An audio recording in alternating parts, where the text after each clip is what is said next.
بسم اللہ الرحمن الرحیم۔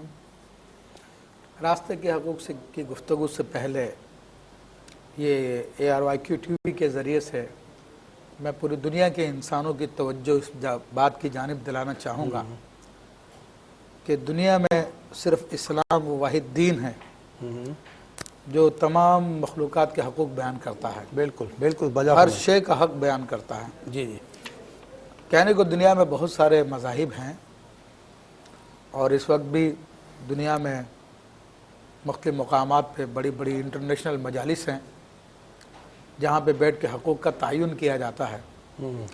اگر ہم جدید ترین جو بھی مجلس دنیا میں قائم ہے، کسی کا نام لیے بغیر UN کو لے لیجئے آپ، تو وہ آج تک انسانوں کے حقوقی متعین کرنے میں لگے ہوئے ہیں، جبکہ دین حق کے رہبر سیدنا مولانا محمد رسول اللہ صلی اللہ علیہ وسلم نے 1400 سال پہلے حج کے موقع پر خطبہ انسانیت دے دیا تھا۔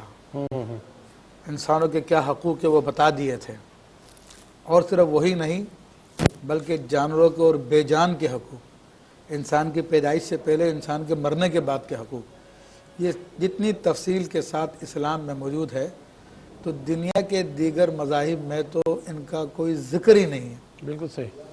اور خود اس وقت جو جدید ترین مجلس دنیا کی بیٹھی ہوئی ہیں، سیٹنگز بیٹھی ہوئی ہیں، ان کی بھی سوچ ابھی تک یہاں تک نہیں پہنچی ہے کہ کس چیز کا کیا حق ہے۔ کسی کا حق دینے کے لیے آئے تو حد سے گزر گئے، کسی کا حق مارا تو حق سے گزر گئے۔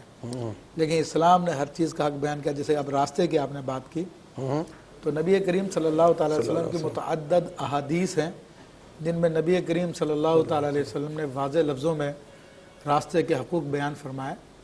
صحیحین میں، صحیح مسلم، صحیح بخاری میں حضرت ابو سعید خدری رضی اللہ تعالیٰ عنہ سے ہے، یعنی نبی صلی اللہ تعالی علیہ وآلہ وسلم قال ایاکم والجلوس فی الطرقات۔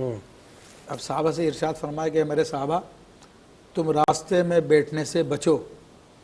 صحابہ کرام نے قالوا یا رسول اللہ صلی اللہ علیہ وسلم ما لنا بد من مجالسنا نتحدث فیہ۔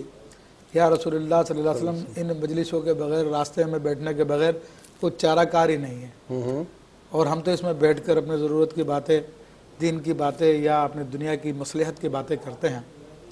تو رسول اللہ صلی اللہ علیہ وسلم نے فرمایا کہ ان ابیتم الا المجلس فآتوا حقہ، ہاتوا حقہ، کہ اگر ان مجلسوں میں بیٹھے بغیر تمہارے لیے کوئی چارہ کار نہیں ہے تو پھر اس کا حق ادا کرو۔ قالوا ما حقہ، صحابہ نے عرض کیا یا رسول اللہ صلی اللہ علیہ وسلم اس کا حق کیا ہے، راستے کا حق؟ آپ علیہ السلام نے ارشاد فرمایا غض البصر، کف الاذی، رد السلام، امر بالمعروف ونہی عن المنکر، کہ اپنی نگاہوں کو جھکا کے رکھو، تکلیف کو روک کے رکھو، کسی کو تکلیف کا باعث نہ بنو، سلام کا جواب دو، نیکی کا حکم کرو اور گناہ سے منع کرو۔ تو اس حدیث شریف میں نبی کریم صلی اللہ تعالی وسلم نے راستے کا حق بتایا کیا ہے۔ دیگر احادیث کو اگر ہم دیکھتے ہیں تفصیل کے ساتھ، تقریباً 17-18 حقوق ایسے ہیں جو راستے کے بنتے ہیں، جن کے اندر میں عرض کرتا ہوں کہ نابینا کو راستہ کراس کرا دینا، مظلوم کی مدد کرنا، کوئی مدد طلب کر رہا ہے اس کی مدد کرنا، لوگوں کو سلام کرنا۔ ایک تو سلام کا جواب دینا تھا وہ واجب ہے، ایک سلام کرنا سنت ہے۔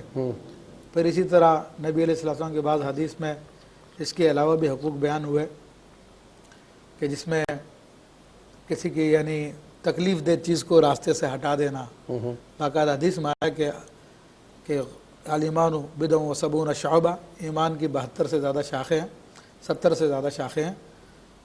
افضلها قول لا الہ الا اللہ، جس میں افضل ترین شاخ لا الہ الا اللہ کہنا ہے، وادناها اماطۃ الاذى عن الطریق، اور اس کا کم ترین درجہ ایمان کا یہ کہ تکلیف دہ چیز کا راستے سے ہٹا دینا۔ سبحان اللہ، سبحان اللہ۔